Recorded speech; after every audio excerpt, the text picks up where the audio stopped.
Bonjour à tous, nouvelle histoire du Baal Shem Tov. Aujourd'hui, c'est l'histoire qui s'intitule Le Baal Shem Tov et le fleuve dangereux. Nous savons que le Baal Shem Tov faisait partie du tribunal céleste. De son vivant, il siégeait là-haut en même temps pour décider de bénir ou d'annuler certains décrets. Et il avait aussi parfois la permission de Dieu de pouvoir bénir des femmes stériles. Même si en général, c'est Hachem qui s'occupe de ça en direct. Mais parfois, le Baal Shem Tov donnait des petits coups de pouce. L'histoire raconte qu'un couple vient voir le Baal Shem Tov. Et la femme n'a pas d'enfant, n'arrive pas à avoir d'enfant depuis des années déjà. Et à chaque fois qu'il rentrait chez le tzaddik pour recevoir une bénédiction pour un enfant, le Baal Shem Tov les bénissait sur autre chose.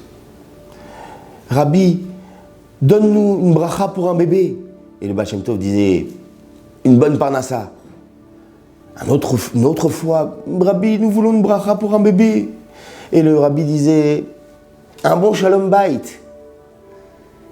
Et en fait, le Baal Shem Tov était en train de chercher. Il y a un grand réservoir là-haut dans les mondes supérieurs qu'on appelle le réservoir des âmes. Là-bas, toutes les âmes qui attendent de redescendre sur terre sont en stationnement là-bas. Et le Baal Shem Tov est en fait en train de chercher une âme qui sera appropriée pour descendre chez ces parents-là. Un jour qu'ils viennent, encore une fois, ils arrivent chez le Baal Shem Tov. Et là, la femme fond en larmes, se met à pleurer. Et le mari fond en larmes lui aussi. Qu'est-ce que le Baal Shem Tov peut faire lorsqu'il voit ça? Les larmes d'une femme et les larmes de son mari. Et là, le Baal Shem Tov se tourne vers la femme et lui dit, dis-moi, tu serais prête à avoir un enfant pas en bonne santé? Ah non, Rabbi, je veux un enfant en bonne santé. Le Baal Shem Tov lui dit, serais-tu prête à avoir un enfant avec des problèmes corporels? Non, Rabbi, je veux un enfant en bonne santé. Et là, le Rabbi la regarde et lui dit, écoute, je peux te bénir pour que tu aies un enfant en bonne santé. Mais il va falloir faire très attention. Il s'agit d'une très grande âme, une âme très haute, avec beaucoup de force et beaucoup de capacité. Et je vais vous donner certains conseils en ce qui concerne cet enfant lorsqu'il viendra à naître. La première des choses, c'est de ne pas faire la Brit Mila chez vous, là-bas, dans le temps de la mitzvah, c'est-à-dire au 8e jour. Même si ça dépasse un petit peu après, amenez-moi l'enfant, qu'on fasse la Brit Mila ici chez moi, à Mézibouche. Et lorsqu'il aura 5 ans, vous me l'amènerez pour que je le bénisse. Et le Rabbi bénit ce couple. Effectivement, la bénédiction d'Hachem marche. Et le petit est né, le petit bébé est né. Les parents étaient très scrupuleux de respecter tous les conseils que le Baal Shem Tov a donnés pour cet enfant-là. Et lorsqu'il a eu 5 ans, ils ont amené l'enfant chez le Baal Shem Tov pour recevoir une bénédiction. Lorsque l'enfant rentre chez le Baal Shem Tov regarde l'enfant. Et il se met à pleurer. Pleurer. Et les parents sont un peu paniqués. Qu'est-ce qui se passe? Pourquoi est-ce que tu pleures? Et là, le Baal Shem Tov dit, je pleure parce que je crains, j'ai peur pour le fleuve, je crains ce fleuve. Et là, les parents ne comprennent rien. Alors là, le père prend la femme et l'enfant et les fait sortir de la pièce. Et là, il se retourne vers le Rabbi et lui dit, Rabbi, de quoi il s'agit? Qu'est-ce que c'est? Et là, le Baal Shem Tov lui dit, j'ai vu que le jour de sa bar mitzvah, le Yetzer Hara a décidé de prendre cet enfant. Et il va s'habiller à l'intérieur d'un fleuve pour obliger l'ange céleste qui est préposé à ce fleuve, car nous savons que tout ce qui existe sur terre a un ange préposé par Hachem pour cette chose-là. Une petite plante, une petite fleur a un ange qui pousse cette fleur à pousser et la force à grandir. Eh bien, dans le fleuve aussi. Et là, le Yetzer Hara va rentrer dans le fleuve, va s'investir et va prendre possession de l'ange qui est préposé à ce fleuve pour obliger le fleuve à noyer l'enfant. Et le père est complètement bouleversé et dit « Mais Rabbi, qu'est-ce que je peux faire ?» Et là, le Baal Shem Tov lui dit « Voilà ce que tu vas faire. Le jour de ses 13 ans, tu ne feras pas sa bar mitzvah. Il ne montera pas à la Torah, il ne mettra pas les téphilines. Et ce jour-là, tu devras, il demandera de l'eau, j'ai soif, je veux me tremper dans de l'eau. Et là, tu ne devras en aucun cas le laisser sortir, tu l'enfermeras dans sa chambre à double tour. Et il criera, et il implorera, papa, j'ai chaud, j'ai soif, laisse-moi sortir. Ne l'écoute pas. Et là, le père dit, mais Rabbi, il n'a que 5 ans, c'est dans beaucoup d'années. Comment est-ce que je vais me rappeler de tout ça? Donne-moi un signe. Et là, le Baal Shem Tov lui dit, le signe que je vais te donner est le suivant. Lorsque tu verras un jour, qu'il essayera de mettre ses chaussures, et en voulant mettre ses chaussures, il mettra les 2 chaussettes dans le même pied, et il cherchera la 2e chaussette pour son pied restant. Ça, ce sera le signe que c'est ce jour-là.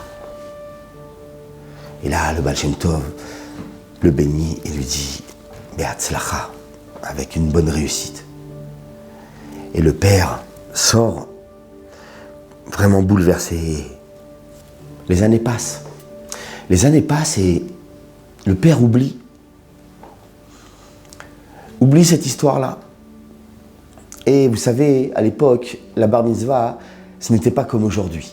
Il n'y avait pas de grandes cérémonies, il n'y avait pas de fêtes, il n'y avait pas de salles et de traiteurs. On allait à la synagogue, on faisait un petit lechaïm avec les amis de la synagogue et Mazal Tov. Et voilà, c'était la bar mitzvah. Arrive le jour de ses 13 ans. Le père était parti prier très tôt le matin car il allait au travail. Et l'enfant dormait. Et dès que le père rentre, il voit son fils qui est réveillé et qui est en train de chercher sa chaussette. Il lui dit, qu'est-ce que tu fais? Il dit, je cherche ma chaussette, ma 2e chaussette. Et là, le père se penche, il soulève sa première chaussette. Et il voit la 2e chaussette. Et là, il lui dit, attends, je vais te chercher un petit peu quelque chose à manger, ne bouge pas, j'arrive. Il sort de la chambre et là, il ferme la chambre, il ferme à double tour. Et là, l'enfant lui dit, mais papa, qu'est-ce que tu fais? Ce jour-là, il y avait une grande canicule, il faisait très très très chaud dehors. Et les gens du village étaient tous partis se baigner, se rafraîchir dans le fleuve à côté. Et l'enfant tape à la porte, crie, papa, j'ai chaud, pourquoi tu m'enfermes? Laisse-moi me tremper, laisse-moi rentrer dans l'eau, j'ai trop chaud. Il n'en est pas question, il appelle des amis à lui qui viennent garder la porte. Et sa femme arrive, lui dit, mais qu'est-ce que tu fais à cet enfant?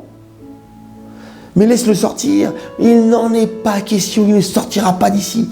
Et l'enfant tape à la porte, et tape, et tape, et tape. Et les heures passent. Et le père tient bon. Le soleil est en train de décliner. C'est la fin du jour, quasiment. Il y avait encore des gens du village qui se baignaient dans le fleuve. Et là, il se passe quelque chose d'incroyable. Il y a une forme énorme qui sort du fleuve, avec une très grande tête. Elle sort comme ça, les gens effrayés se sauvent. Et la tête se met à tourner à droite et à gauche, à droite et à gauche. Et se met à dire, le mien n'est pas là, le mien n'est pas là. Et là, la forme retourne à l'intérieur de l'eau, disparaît, le fleuve se calme. Et curieusement, l'enfant qui tapait à la porte là-bas, lui aussi il se calme et il s'endort. Et là, hein, quand le soir arrive, le père ouvre la porte. Il invite tous les amis de son fils. Et il le réveille et il lui fait une grande simcha, une grande joie. Il fait une grande séouda avec tous ses amis, conscient du miracle qui vient de se produire. Le lendemain, l'enfant est monté à la Torah avec ses téphilines et le père a posé ses mains sur la tête de l'enfant et a fait la fameuse bénédiction Baruch sheptarani mioncho shelze. Merci mon Dieu qui m'a dispensé de la punition de cet enfant, mais la kavana, l'intention de ce père était tout autre, qui m'a dispensé de ce malheur qui était sur la tête de mon fils. Merci Hachem de tout mon cœur. Et l'histoire se termine ainsi. Je souhaite seulement que nous soyons tous protégés de tous les dangers, en étant attachés aux tzadikim, qui veillent sur nous et qui prient et qui voient auprès d'Hachem ce qui est bon pour nous. Et que Dieu écoute les prières de tout l'âme Israël. Amen. Merci à vous pour une prochaine histoire. À bientôt. Bye bye.